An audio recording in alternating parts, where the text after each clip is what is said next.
ny mofinaina isan'andro atolotry ny mpitandrina rakotina valina maoly.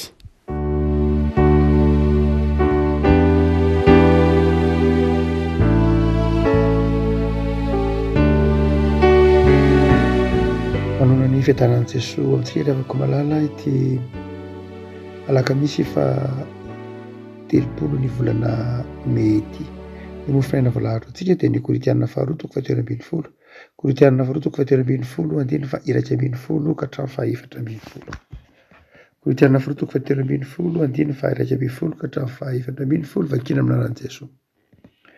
Farany rahalahy mifaly, aoka ho tanteraka ianareo mandraisa ny fampiononana, miraisa saina, mihavana ary andriamanitry ny fitiavana sy ny fiadanana ho aminareo. Mifanaova veloma amin'ny fanoroana masina. Ny olona masina rehetra manao veloma anareo. Ho aminareo rehetra ny fahasoavan'i Jesosy Kristy Tompo, ny fitiavan'Andriamanitra ary ny firaisana amin'ny fanamasina. Ray masina manomasinana amin'ny fahamarinana, teninao no fahamarinana. Amen. Ny andininy fa 4:20 ho aminareo ny fahasoavan'i Jesosy Kristy Tompo sy ny fitiavan'Andriamanitra ary ny firaisana amin'ny fanamasina.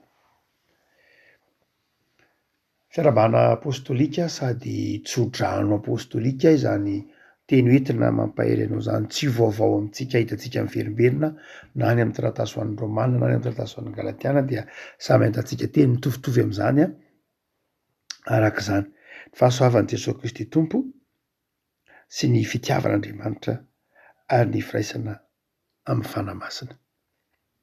Inona no hevitry io tsodrano io? Inona ny dikany tsodrano io? Inona ny lanjany io tsodrano io eo amin'ny fiainantsika mpino ary eo amin'ny fiainan'ny fiangonana? Hita amin'ity andininy amin'ny andininy fohy io ilay Andriamanitra masina intelo,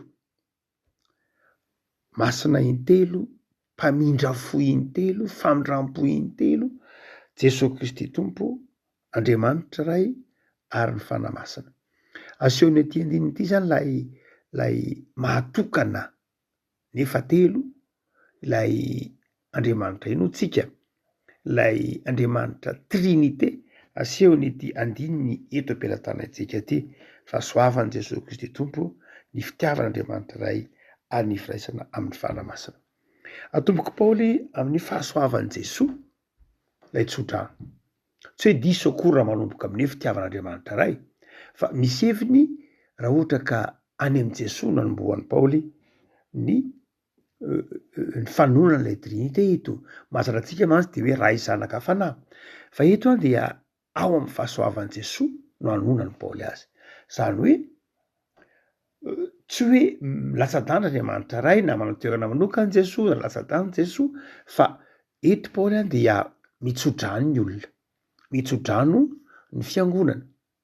Ary raha mitsodrano ny olona zany eto Paoly dia toy ny olona manatona an'Andriamanitra no eto. Olombelona manatona an'Andriamanitra no eto. Olombelona manakaiky an'Andriamanitra no eto. Na koa Andriamanitra manakaiky ny olombelona eto. Rehefa miteny hoe tsodrano dia izay fifanantonan'ny fitahian'Andriamanitra ho ao amin'ny olona zay ny atao hoe tsodrano. Na koa fifanantonan'ilay Andriamanitra, fifanantonan'ny olona ho ao amin'Andriamanitra. Ary dia iza moa zany no hifanantonan'ny olombelona sy Andriamanitra? Jesosy. Ary dia izay mahatonga an'i Paoly manomboka eo amin'ny fahasoavan'i Jesosy. Raha tsy eo ny fahasoavan'i Jesosy dia tsy mitoetra ilay fifanantonan'Andriamanitra sy ny olona. No ilay fahasoavan'i Jesosy no mahatonga antsika afaka manatona an'Andriamanitra. Ary ilay Andriamanitra nanatona antsika tamin'ny alalan'i Jesosy, zay ilay toe fahasoavana. Dia tononon'i Paoly zany aloha voalohany indrindra manao hoe ho aminareo ny fahasoavan'i Jesosy. Raha miteny hoe fahasoavan'i Jesosy dia izao lay fitiavana, lay fameran-kelok'Andriamanitra. Ho aminareo ilay fameran-keloka ao amin'i Jesosy heviny. ho raisinareo ane lay famonjena nataon'i Jesosy tao amin'ny hazo fijaliana zay no heviny. Ho rakofan'i Jesosy ny rano sy ny fahamasinana ane nareo. Zay ny voalohany, zany hoe lay melo ny zavatra rehetra de ny fahasoavan'i Jesosy ny zava-dehibe indrindra tokony ho tsapan'ny mpino. Miivo amin'i Jesosy zany eto lay fifandraisan'ny olona amin'Andriamanitra. Miivo amin'i Jesosy le fifandraisan'Andriamanitra koa amin'ny olona ho aminao ane fahasoavan'i Jesosy. Rehafako zava-dehibe mihitsy ny fiantombohan'ny fiainana kristianina amin'ny fahasoavan'i Jesosy.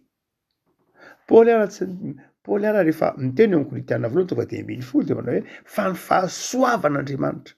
Fa eto fitenenin'ny Paoly fahasoavan'i Jesosy. Marina fa fiteny mahazatra ny fahasoavan'Andriamanitra, marina fa tsy hoe mifanohitra koa zany, fa misy heviny manokana le hoe fahasoavan'i Jesosy. Zany hoe lay famelan-keloka, lay fitahiana raisina avy amin'ny hazo fijalian'i Kristy. Dia manony zany tsodrano zany Paoly. Dia rehefa mifampitsodrano koa ny kristianina dia tokony hifanonana hoe ho aminao ane ny fahasoavan'ny tombo Jesosy, ho aminao ane ny fahasoavan'i Jesosy. Fa toy izany Paoly le izy aveo manao hoe ny fitiavan'Andriamanitra ray. Zany hoe rehefa tonga ao amin'ilay fahasoavan'i Jesosy ny olona dia tonga ao amin'ilay fitiavan'Andriamanitra ray, ho aminao ane ny fitiavan'Andriamanitra ray. Tsy ny fitiavan'Andriamanitra ray nataon'i Paoly lasa aloha, na dia tsy hoe diso arakory hoe fitiavan'Andriamanitra ray ny fahasoavan'i Jesosy Kristy tompo, fa tiany Paoly ho takatritsika hoe amin'ny alalan'ny fahatakarantsika ny fahasoavan'i Jesosy no ahatsapantsika ny fitiavan'Andriamanitra. Tsy takatritsika ny fitiavan'Andriamanitra raha tsy eo ambany fahasoavan'i Jesosy tsika. Rehefa eo ambany fahasoavan'i Jesosy tsika de fantatsika ny dikan'ny fitiavan'Andriamanitra tsika. De ho aminao ane fitiavan'Andriamanitra io. Inona moa ny fitiavan'Andriamanitra? Fitiavan'Andriamanitra de Andriamanitra nahazo zao rehetra zao anao. Ny fitiavan'Andriamanitra de Andriamanitra zay loharanon'ny zavatra rehetra no hanome anao zay ilainao. Fa faranan'i Paoly amin'ilay teny hoe ny firaisana amin'ny fanahy masina. Ilay firaisana amin'ny fanahy masina dia ilay hoe koinonia, communion. Zany hoe ho aminao any firaisana amin'ny fanahy masina, lay fiainana miaraka amin'ny fanahy masina. Ho aminao lay fifandraisana na fiombonam-piainana miaraka amin'ny fanahy masina. Lay fanahy masina zany dia tsy hoe personne na Andriamanitra tokana, fa Andriamanitra miara-monina aminao, ho aminao ane ny fiainana miaraka amin'ny fanahy masina. Ho aminao ny famindrampon'Andriamanitra ary ho aminao ny fahasoavan'i Jesosy. Reo teniteny reo zany tsy misaraka mihitsy. Ny anankiray fahasoavana, ny anankiray fitiavana na famindrampo, ary anankiray firaisana amin'ny fanahy masina. Tsy mitovy lanja reo tenindreo.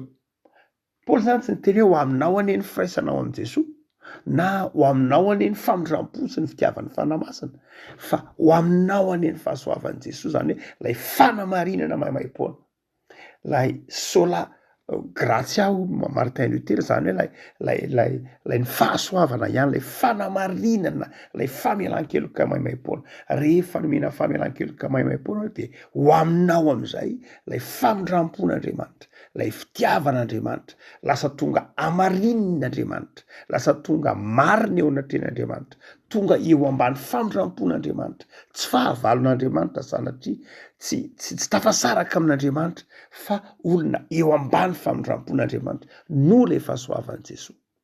Ary rehefa aveo de zao tonga miara-monina amin'Andriamanitra. Zay le firaisana amin'ny fanahy masina, tonga miara-monina, tonga miara-mitoetra aminao Andriamanitra amin'ny alalan'ny fanahy. Tonga ho amasin'Andriamanitra satria mitoetra aminao ny fanahy. Manamarina an'izany ary ny 120 sy ny 220 ery ambony. Teny amin'izay Paoly manao hoe mifalia aoka ho tanteraka ianareo. Raha miteny hoe mifalia aoka ho tanteraka ianareo de zao vokatry n'inona io?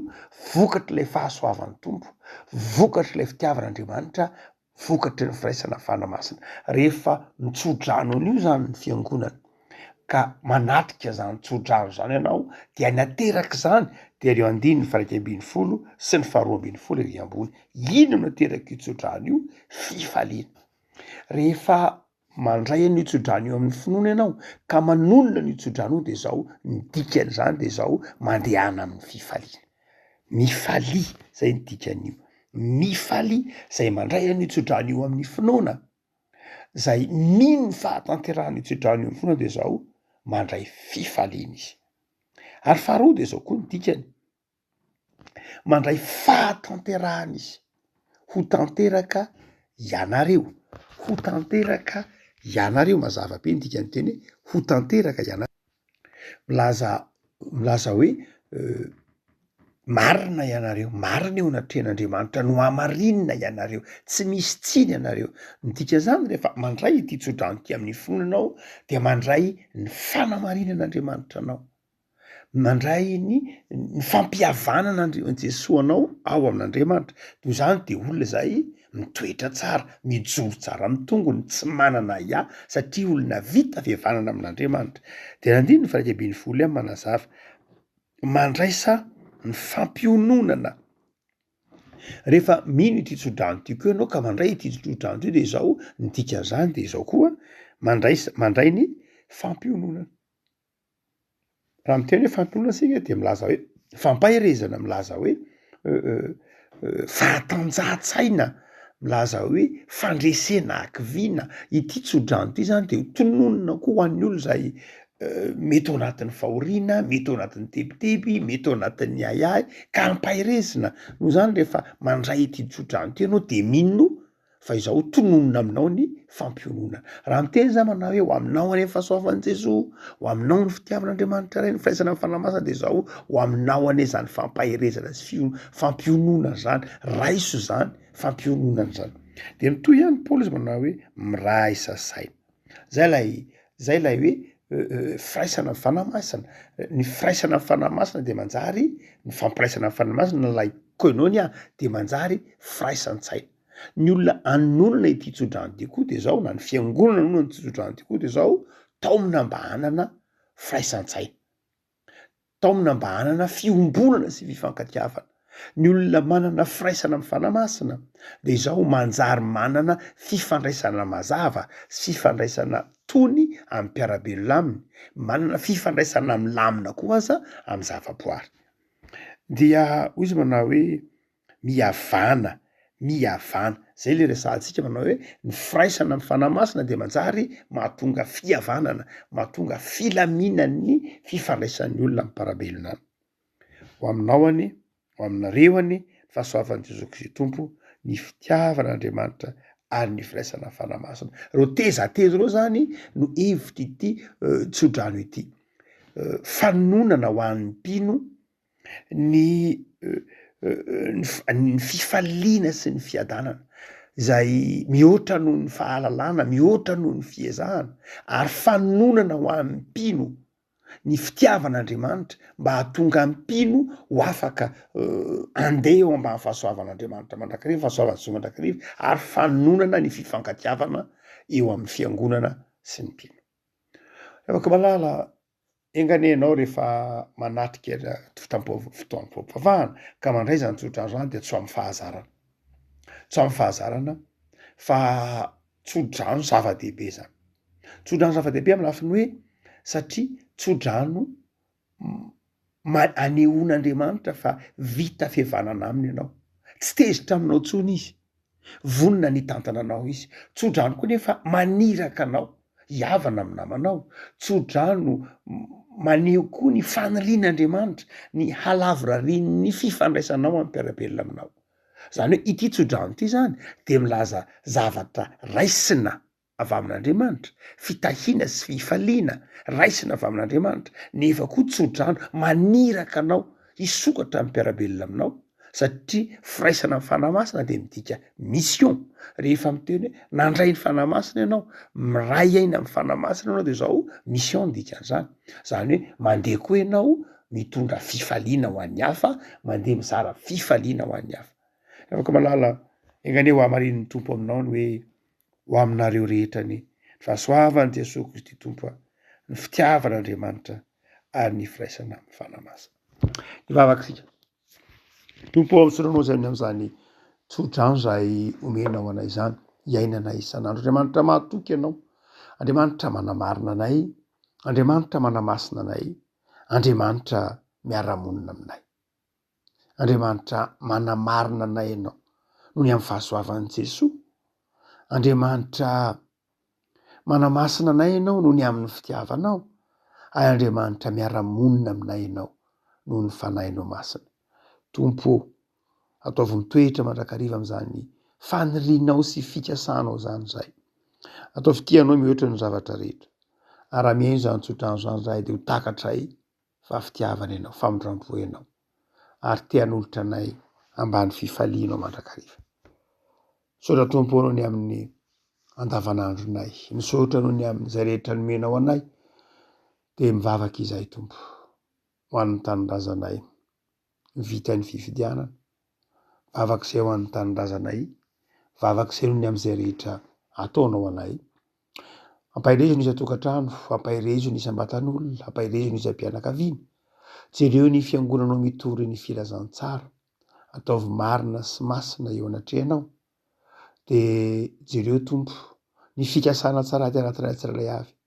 Fantatrao ny fanirinay dia hijoro homendrika mandrakariva ny fitaim-pahasoavanao, dia ampahirezo izay ry Tompo malala, dia taio ny asan'ny tananay, ataovy mitoetra aminay izany.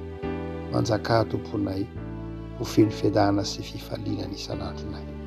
Misaotra Jesosy. Amen.